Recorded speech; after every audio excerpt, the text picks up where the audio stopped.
The place has the clue to the survival of the human race. Here, a child learns to find God everywhere. India has taught the world how to live and let others to live. The spiritual capital of the world, the land of myths and mysteries. Many religions have sourced their thoughts from this land. Saints and seers have shown different paths leading to one God. The Karma Yoga of the Bhagavad Gita influenced the way of life in this country. When people work without attachment, it enhances their productivity. India's phenomenal economic growth attributed to the Bhagavad Gita. In the past centuries, the country traded with the Asian, the African, and the European nations. India had amassed immense wealth and was known as the Golden Bird. Peace and prosperity reigned supreme.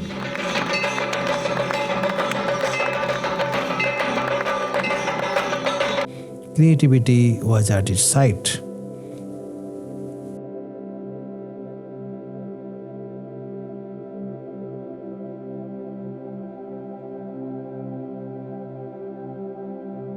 Magnificent temples, forts, and palaces are mute witness to India's opulent past. India's wealth had attracted many foreign invasions. Indian kings and warriors fought the Greeks, the Mughals, the Afghans, the Portuguese, and the French.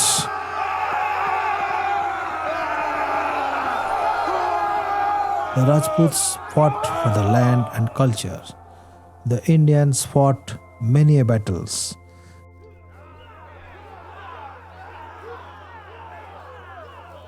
The Marathas developed the guerrilla war to drive out the Mughals. They shed their blood for the motherland. The saga of exemplary courage and valor has glorified the Indian history. The swords of bravery never fell silent, but lack of unified command let the heroes fall. The British came last to plunder India. Contemporary historian Rajat Kant Rai argues the economy established by the British in the 18th century was a form of plunder and a catastrophe for the traditional economy of the Mughal India, depleting food and money stocks and imposing high taxes that helped cause the famine of 1770, which killed one-third of the population in Bengal. The British ruined our domestic industries and agriculture. The happy and healthy Indians became poor. The British maximized profit by any means. Soon Bengal was hit by famine. The anger and frustration among the Indians precipitated into the 1857 freedom movement. There was war cry everywhere. Kings, warriors, and peasants fought for freedom. Violence and arson continued. The British had never seen such courage before. With naked swords, the Indian heroes faced the blazing guns. The objective was to make India free. Tyrants had to leave this sacred land, but the 1857 movement failed due to lack of unified command. The British used brutal means to suppress the freedom movement. They tied freedom fighters on cannonballs and blew them up. But the attack on British continued. The 1857 movement left British panicked and insecure. Then the British converted the Andaman Nicobar Islands into a prison to crush the Indian nationalism. The islands of the Bay of Bengal, surrounded by miles-long turbulent sea, death was the only escape for the patriots. The British unleashed a reign of terror on the nationalists. They constructed the world's one of the most dreaded prisons, the Cellular Jail in Port Blair. It was completed in 1906. The aim was to destroy the body as well as the mind of the nationalists. The British tortured them, made them walk like animals. Many turned mad and committed suicide. The British experimented extreme brutality and the freedom fighters.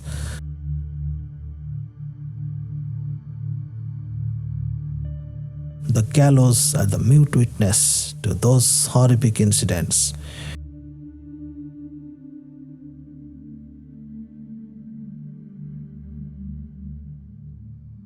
David Barry, the jailer, was no better than a beast.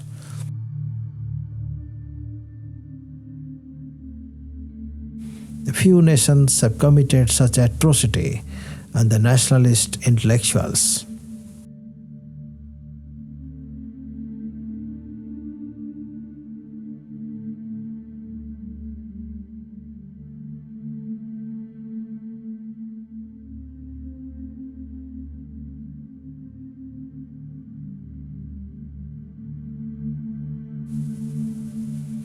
Famous revolutionaries like Bhatakeshwar Dutt, Vagendra Shukla, B.O. Chidambaram Pillai, and Vinayak Savarkar faced the torture.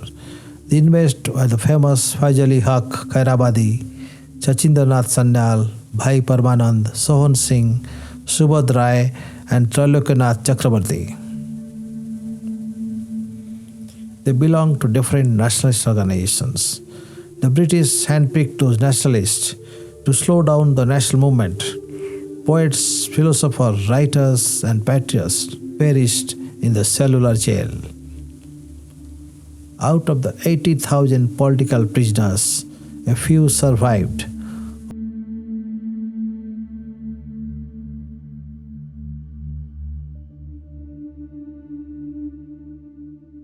All the political parties in the country were silent witness to the death and torture of the patriotic leaders in the Cellular Jail.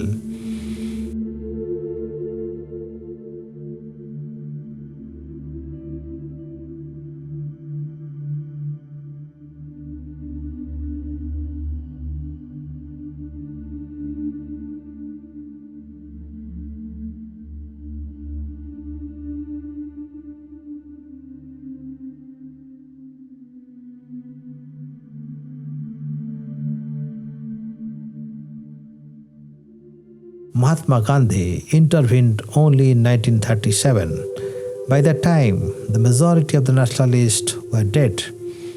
It was not understood why the National Congress did not protest the British atrocities in the Cellular Jail. Every Indian should visit the Cellular Jail and pay respect to those freedom fighters who sacrificed everything to make India free.